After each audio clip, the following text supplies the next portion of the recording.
Você está ouvindo Em Segundo Plano, conteúdo feito para ser ouvido, não assistido.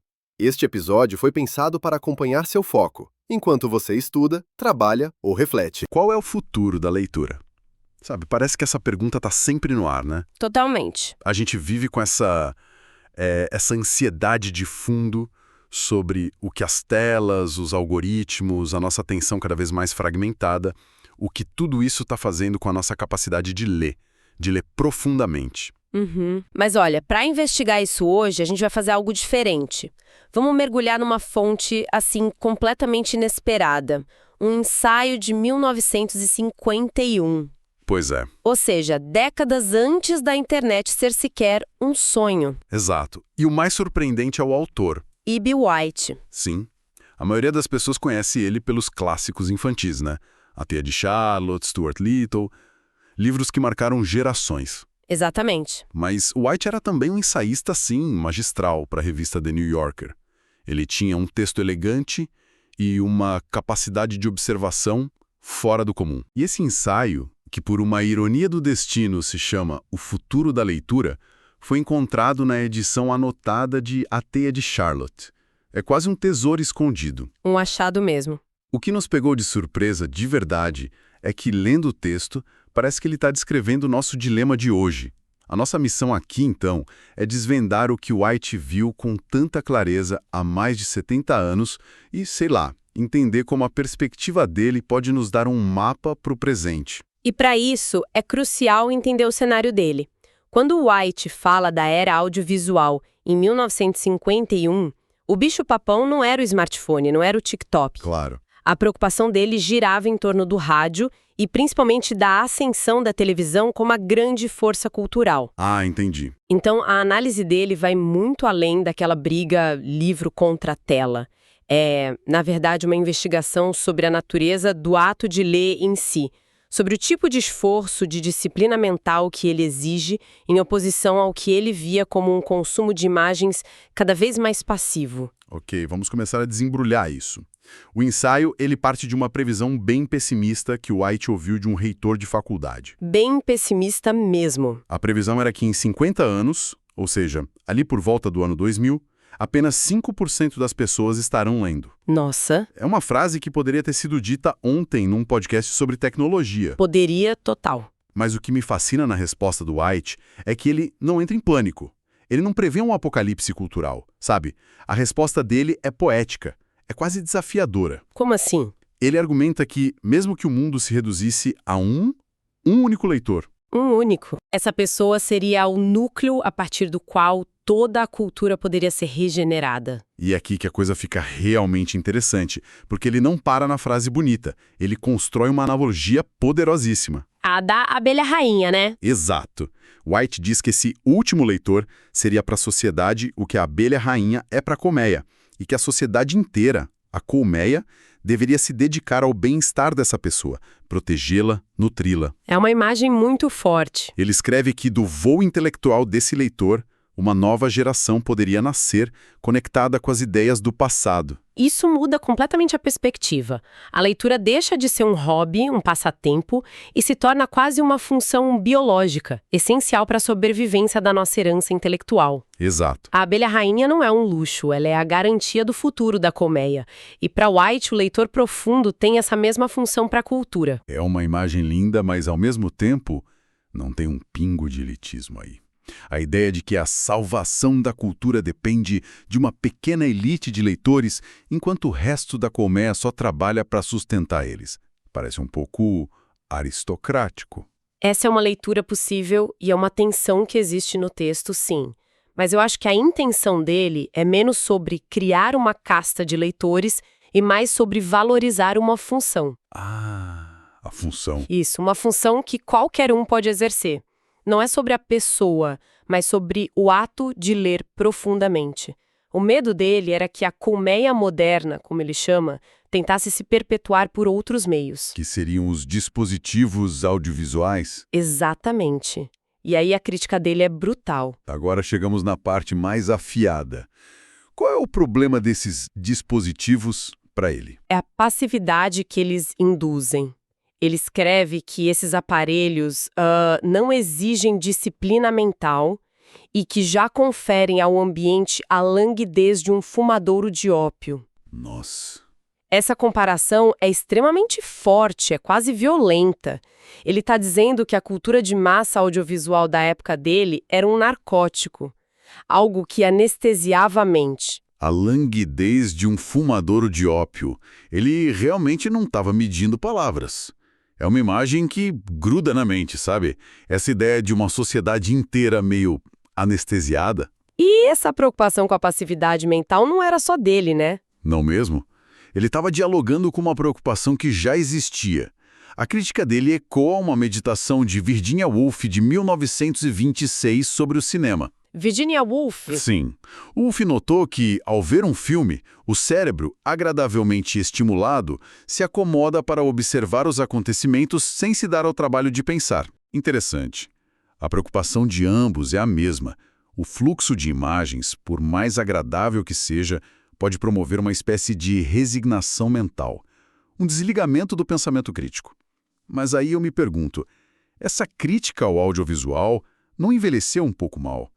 Hoje a gente tem séries com roteiros de uma complexidade narrativa que, olha, rivaliza com grandes romances. Pensa em Succession, Breaking Bad. Com certeza. Não dá para dizer que assistir a isso é uma experiência passiva como fumar ópio. Será que a crítica do White ainda se aplica? Ou o problema não é o meio, mas a forma como a gente usa? Essa é a pergunta de $1 milhão. E eu acho que se o White estivesse vivo, ele concordaria com você em partes. O alvo dele não era a imagem em si, mas a postura que ela convidada em 1951. A TV daquela época. Era, em grande parte, uma via de mão única. Programação limitada, consumo familiar e passivo. O que ele critica é a falta de disciplina mental. Uma série complexa exige essa disciplina. Mas o doom scrolling no Instagram ou ficar pulando de vídeo em vídeo no TikTok por 2 horas, isso se parece muito mais com o fumadouro de ópio que ele descreveu. A tecnologia mudou, mas o risco da passividade mental talvez só tenha se intensificado. Faz todo sentido. Então, o antídoto do White para essa passividade, para essa languidez, é a leitura. Exato. Mas ele não a descreve como algo fácil ou relaxante. Pelo contrário, ele diz que ler é obra da mente alerta, que é uma atividade exigente e que o resultado dessa exigência pode ser uma espécie de êxtase. Essa palavra, êxtase, é fundamental. Ela eleva a leitura de uma mera decodificação de símbolos para uma experiência transcendental quase. E é para explicar a origem desse êxtase que ele usa a metáfora mais radical dele. Ah, sim. A analogia que realmente me pegou. E que para alguns é até chocante, né? Ele compara o ato de ler a um ato sexual. Ele não faz rodeios, ele escreve. Nunca há mais do que 2 pessoas presentes no ato de ler, o escritor, que é o fecundador, e o leitor, que é o receptor. É uma metáfora radicalmente íntima. E se a gente conecta isso com o resto do argumento, essa metáfora explica por que, para ele, a leitura tem um poder único. Ele diz que essa intimidade confere à experiência uma sublimidade e um poder inigualáveis por qualquer outra forma de comunicação. Entendi. Ou seja, a relação que se estabelece entre uma única mente que escreveu e uma única mente que lê é insubstituível. É uma metáfora poderosa, mas sei lá, ela não te incomoda um pouco? Colocar o escritor como o fecundador, o ativo, e o leitor como o receptor, o passivo? Isso não contradiz a ideia de que ele mesmo defendeu de que a leitura é um trabalho da mente alerta? O leitor não é passivo, ele cocria o significado. Excelente ponto. É um ponto excelente. E eu acho que a linguagem dele, marcada pelo tempo, pode ser traiçoeira aí. Acredito que ele não usa receptor no sentido de um receptáculo passivo, Certo. mas no sentido de receptividade. Para a comunicação acontecer, o leitor precisa estar aberto, alerta, pronto para receber o pensamento complexo do escritor. É uma parceria ativa. O texto só ganha vida de fato quando essa mente receptiva o ilumina. Faz sentido. Sem o leitor, o livro é só um objeto com tinta no papel. Então, mais do que uma relação de poder ativo-passivo, acho que ele está descrevendo uma parceria de criação, uma faísca que só acontece no encontro dessas duas mentes. Entendi. É uma intimidade que não existe, por exemplo, ao assistir a um filme com outras 300 pessoas no cinema. Exato. Ou uma série que milhões de pessoas veem ao mesmo tempo. Na lógica do White, essa experiência em massa, por mais incrível que seja, ela dilui essa conexão direta, um para um, que define a leitura. Exatamente. E o mais incrível é que essa conexão um para um atravessa séculos. Você pode ter um diálogo íntimo com Platão ou com Machado de Assis hoje, em pleno século XXI. Esse poder de transcender o tempo e o espaço numa conexão tão direta é o que para White torna a leitura sagrada. Então, o que tudo isso significa na prática? Porque o White não fica só na filosofia. O ensaio termina com um chamado à ação, né? Direcionado principalmente aos educadores. E ele faz uma observação que para mim foi a mais chocante do texto. Ah, já sei qual é. Considerando que ele escreveu em 1951. Deixa eu adivinhar. A parte em que ele diz que já naquela época existia muito pouca leitura verdadeira. Essa mesma. É impressionante. A gente tende a romantizar a meados do século XX como um paraíso da cultura impressa, sabe? Antes da distração digital. Sim, tem essa idealização. E o White, vivendo nesse suposto paraíso, já sentia que a leitura profunda, engajada, estava em declínio, que as pessoas passavam os olhos pelas páginas, mas não estavam realmente presentes. E essa crítica culmina na frase final dele, que é a mais complexa e talvez a mais importante de todo o ensaio. É uma crítica feroz ao que ele via como a superficialidade do jornalismo e da escrita da sua época. Sim, a frase é uma pequena obra de arte. Ele diz: os relatos que recebemos hoje em dia são de homens que não foram ao local do acidente, que está sempre mais dentro da própria cabeça do que é conveniente penetrar sem galochas. Leva um tempo para digerir, né? Total. Vamos quebrar essa frase. O local do acidente não é um evento no mundo real, é a nossa própria mente. Nossa. Nossas contradições, medos, verdades desconfortáveis.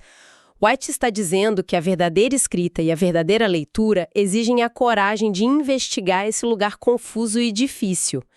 E que muitos escritores e leitores da sua época preferiam ficar na superfície. Sem a coragem de penetrar sem galochas. Exato, ou seja, sem as proteções do clichê, do jargão, da opinião superficial. Isso é uma crítica direta à superficialidade que a gente vê hoje em todo lugar. O hot take, a opinião formada a partir da manchete sem ler a matéria. O comentário raivoso. O comentário raivoso baseado num trecho de 15 segundos de uma entrevista. Ele estava falando de jornalistas em 1951, mas hoje parece que essa crítica se aplica a todos nós, como consumidores de informação. Precisamente. Para o White, a leitura não é só sobre adquirir informação, é uma ferramenta de autoinvestigação.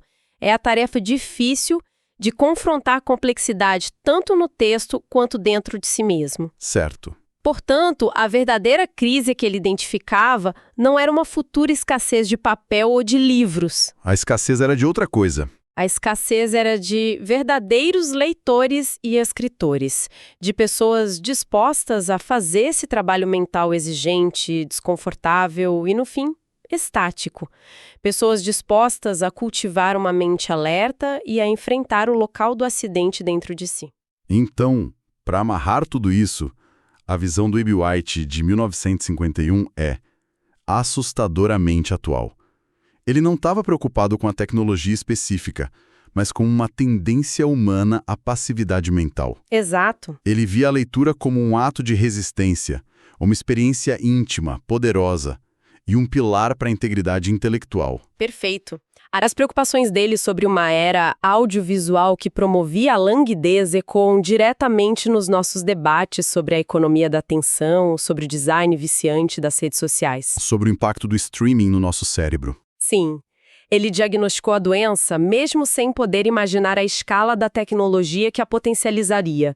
O que ele viu foi a batalha fundamental entre o engajamento ativo e o consumo passivo. É impressionante como essa tensão continua sendo a questão central. A gente só trocou a TV em preto e branco pela tela infinita do celular. Mas o dilema é o mesmo. E isso nos deixa com uma provocação para quem nos ouve, construída a partir de tudo isso que a gente discutiu. White fez uma distinção muito clara entre o engajamento ativo da leitura e o consumo passivo de imagens.